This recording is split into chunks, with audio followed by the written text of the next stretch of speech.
Hey there YouTube, this is a video that is with respect to the thesis that Muhammad was demon possessed. Now, in this presentation I'm going to give a biblical case for Muhammad's demonic possession. I'm going to compare Muhammad's condition as found in the Quran, Hadith, and Muslim literature to the biblical description of demonic possession. And we're going to line them up side by side to see if Muhammad fits that description. In doing so, my purpose in doing so is to give argumentation and data to the Christians to edify them. For anybody who is struggling in between deciding which religion to follow, either Islam or Christianity, I hope this information will be helpful to persuade people not to follow Islam. And for the Muslims who do not really know these issues, and who just blindly follow Muhammad, I would exhort you to pay careful attention to this material and seriously consider these things, because these are, of course, eternal issues. And to the Muslims who do know these issues, the apologists, I would exhort you to examine these things as well and not just give a blind eye to these issues. Now, when investigating historical material, we want to go to the earliest sources, okay? And the earliest source, the earliest biographical work on Muhammad's life, full biography, is from Ibn Ishaq, who was an 8th century Muslim historian, who wrote the work Sirat Rasulullah, the life of the Prophet Muhammad, the life of Muhammad. And in this work, with respect to Muhammad's encounter with spirit beings near the beginning of his supposed prophethood, we see some interesting information that's germane to our thesis. In the Life of Muhammad, page 71-72, this is what we read. 2 men clothed in white have seized that Quraysh brother of mine and thrown him down, and opened up his belly and are stirring him up. We ran towards him and found him standing up with a livid face. We took hold of him and asked him what was the matter. He said, 2 men with white raiment came and threw me down. The same source goes on to say, when she asked if I feared a demon possessed him, I replied that I did. So notice 2 things. Notice that extremely early witnesses of Muhammad and his behavior after his encounter with these spirit beings, these extremely early witnesses believed Muhammad, or suspected that Muhammad was under demonic possession. Okay, so this is valuable early historical testimony from the earliest Muslim biography demonstrating that this is so. Moreover, notice also that one of the things the demons do, right, is throw people down to the ground. It says the demons, or the 2 men in white, threw him down. These were angelic entities. Threw him down to the ground.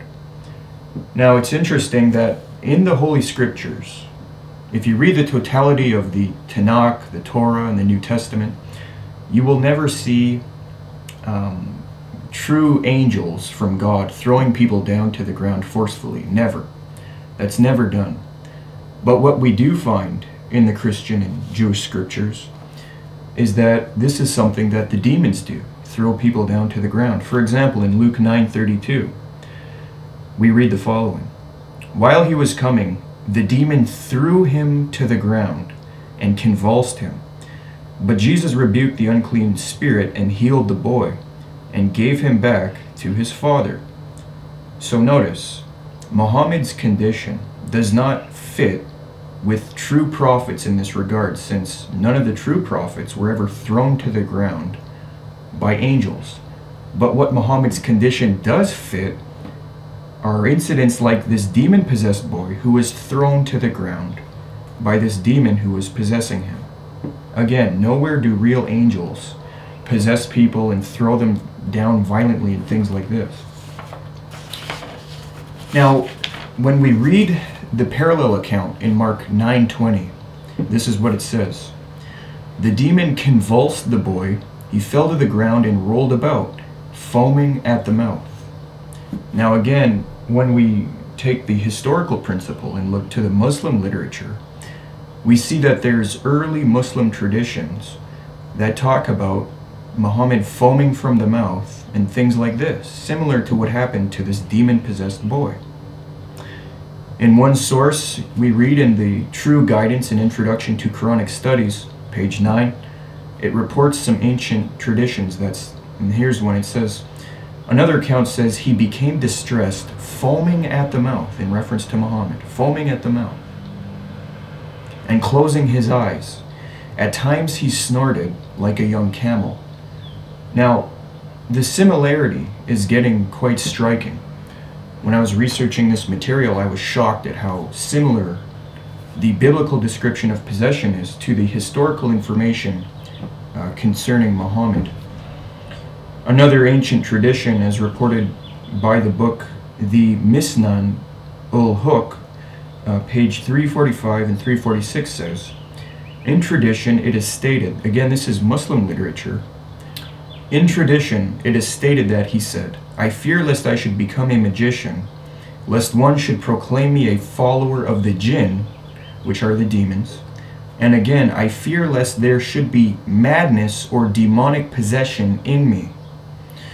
After an ascension of shivering and shutting his eyes, there used to come over him what resembled a swoon. His face would foam.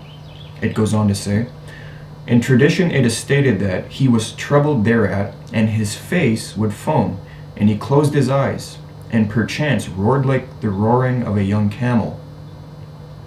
And so here in this early Muslim literature, we see a direct parallel to what happened to this demon-possessed boy in Luke 9:32, in that Muhammad would be thrown to the ground. This possessed boy would be thrown to the ground. Muhammad would foam from his mouth or his face. This possessed boy would foam from his mouth and his face.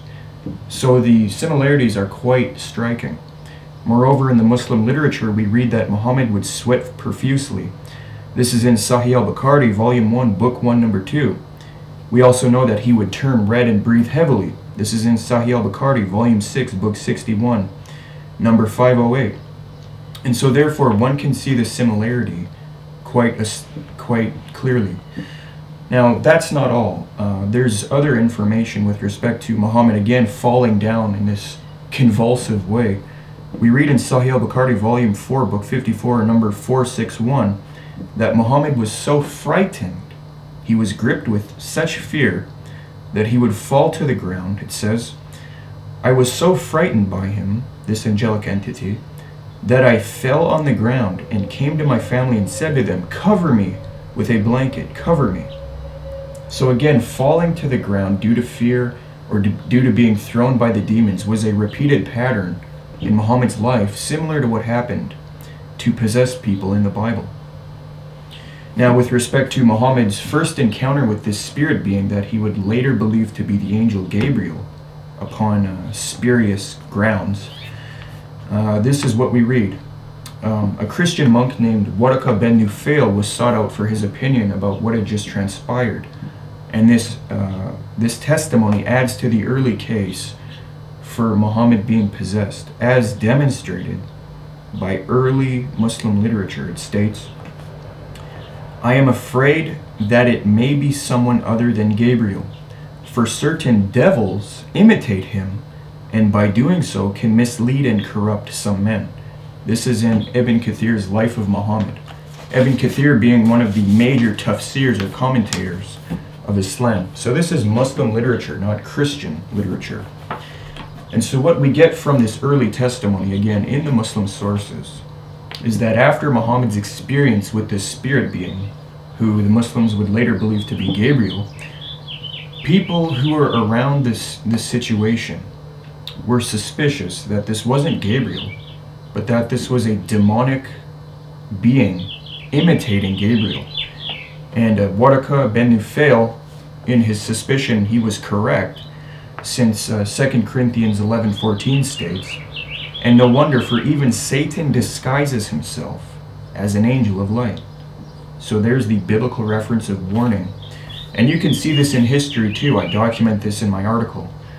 You can see this with respect to Joseph Smith, the false prophet of Mormonism, and how he believed he was in contact with God, or a righteous angel named Moroni, but in actuality, since his message was completely contrary to that which is true, it is deduced that he was actually being talked to by a demonic being posing as a righteous angel. So this isn't unknown to history. It's also relevant to note that according to pre-Islamic Arabian belief, the poets who were talented at poetry, it was believed that they were influenced by the demons. And according to the early literature, these Arabian poets would in fact boast that they were helped by demons. We read about this from the 9th century Islamic historian and exegete Al-Tabari, and this is what he says. The pre-Islamic Arabs believed in the demon of poetry, and they thought that a great poet was directly inspired by demons. That's in his work, The Last Years of the Prophet, page 167, note 1151. So notice, the early Arabian belief was that those who were good at poetry were inspired or possessed by the demons.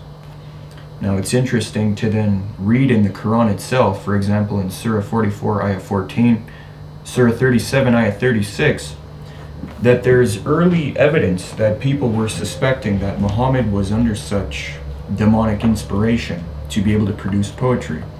The accounts state, "Yet they turn away from him and say, tutored by others, a man possessed," in reference to Muhammad. Or, and say what?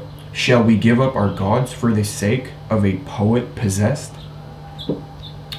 The belief again that the poets were inspired by demons is brought out by the work of Alfred Felix Landon Beeston in his work Arabic Literature to the End of the Umayyad Period. He states, "The effort required of the poet to achieve all this at once is supreme, hence the belief in the demon of poetry, or inspiration, as we would now term it.